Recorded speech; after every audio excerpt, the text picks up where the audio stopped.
పిఠాపురం నియోజకవర్గంలో రాజకీయంగా పరిస్థితులు పూర్తిగా మారిపోయినట్టు కనిపిస్తున్నాయి. ఇక్కడ జనసేన పార్టీకి సంబంధించి స్పష్టమైన ఆధిపత్యం కనిపిస్తూ ఉండగా వైఎస్ఆర్ కాంగ్రెస్ పార్టీ మాత్రం నిలదొక్కుకోలేని స్థితిలో ఉంది. పిఠాపురం నుంచి గతంలో వైసీపీ తరపున ఎమ్మెల్యేగా గెలిచిన పెండెం దొరబాబు జనసేనలోకి చేరడం ఆ పార్టీకి ఎంతటి బలాన్ని ఇచ్చిందో చెప్పక్కర్లేదు. ఆయన అనుచరులంతా జనసేన వైపే మొగ్గు చూపుతున్నారు. ఇక గత ఎన్నికల్లో వైసీపీ అభ్యర్థిగా పోటీ చేసిన వంగ గీత ఇప్పుడు రాజకీయాలకు దూరంగా ఉన్నారు. ఇటీవలే వైసీపీ అధినేత జగన్మోహన్ రెడ్డి ఇచ్చిన బాబు మేనిఫెస్టోపై ప్రచారం చేయాలన్న ఆదేశాలకు ఆమె తగిన స్పందన ఇవ్వలేకపోయారు.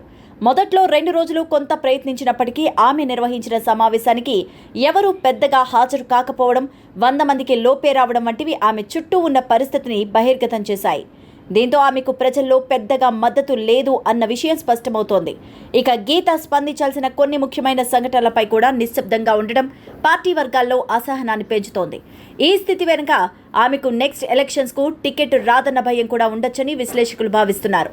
పిఠాపురంలోని టీడీపీ నాయకుడు వర్మ అసంతృప్తిగా ఉండడం, వైసీపీ ఆయనపై కాస్త హోప్స్తో ఉన్నట్టు టాక్. ఆయన మీడియా ద్వారా ప్రాధాన్యత కల్పించడం చూస్తే గీత స్థానంలో ఆయన టికెట్ దక్కించుకునే అవకాశాలపై చర్చలు జరుగుతున్నాయి.